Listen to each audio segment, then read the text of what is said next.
couple of weeks ago, my classmates and I had been asked to attend a fundraising lunch at HUC, my school. When I had first gotten the invitation, a month or so earlier, my first reaction was, cool, free lunch. Attending the meal, on the other hand, was a splash of cold water to my face. A pointed reminder that the old adage is still true, there's no such thing. I imagine many of you, from your reactions, have experiences where that has rang true. In this week's Torah portion, Avraham, Avinu, Avraham, our ancestor, apparently knows, too, that there is no such thing as a free lunch, and this seems to drive his choices. The portion is called Chaye Sarah, though, the life of Sarah, yet this is in fact a euphemism for her passing, which we just heard of, at the ripe age of 127. That the text even specifies her age at all is unusual for women, but the portion then very quickly, as you hear, continues to describe the events that take place after she has passed, including the purchase of her burial site, the marriage of her son Yitzchak to Rebecca, Rivka, as well as Avraham's second marriage and eventually his passing as well. It is this first moment after Sarah's passing, however, in which Avraham remembers that there's no such thing as a free lunch.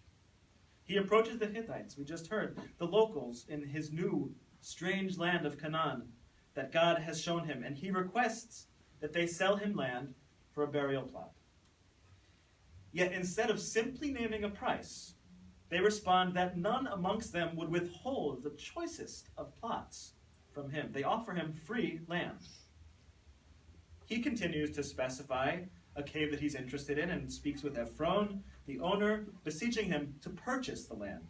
Yet Ephron insists on giving it, declaring, "My lord, listen to me.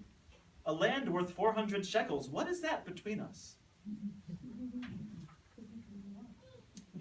But as soon as Ephron names this price, Avraham weighs the silver and pays it without another word of dialogue.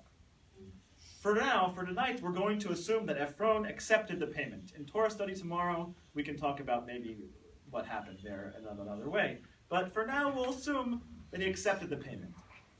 Why did Avraham insist on paying for the cave in which he would bury his beloved wife, Sarah? One traditional reason for this is classic real estate. Location, location, location. The cave is in Hebron. Hebron, if you don't know, is smack dab in the middle of what we would today call the West Bank. The middle of the land that would become the land of Israel, of Judah and Israel. So it's clear then that we would want no doubt about the means by which Avraham acquired such an important piece of land.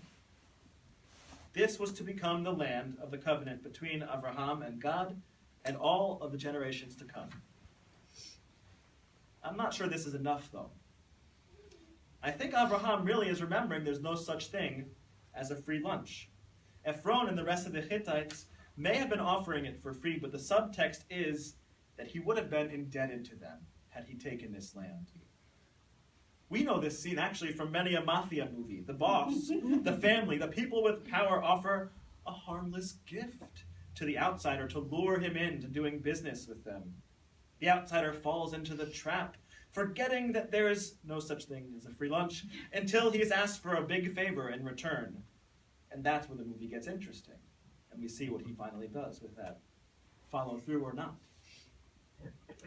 So perhaps Avraham was so thorough, so insistent on buying the cave so that he would not be indebted, explicitly or implicitly, to the other inhabitants of the land.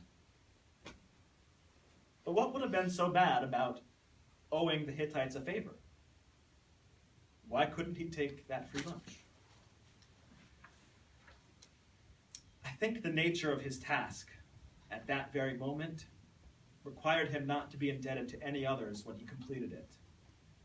He had to bury Sarah, his wife, his beloved, for whom he weeps and mourns. The text even says, he cries for her. And this is one of the first instances of tears and mourning in the entire Torah.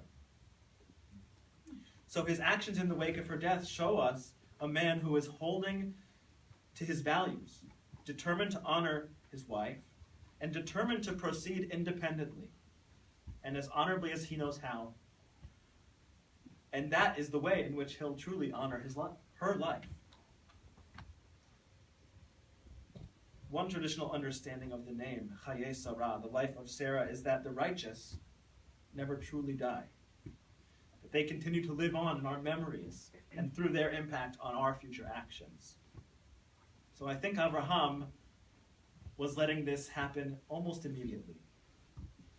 I think then this week, I hope we take a lesson about independence and about letting the memory of those that we might have lost guide us.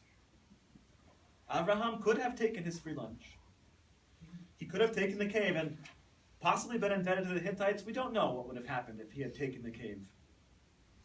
But instead, he insisted on self-sufficiency. He relied on himself.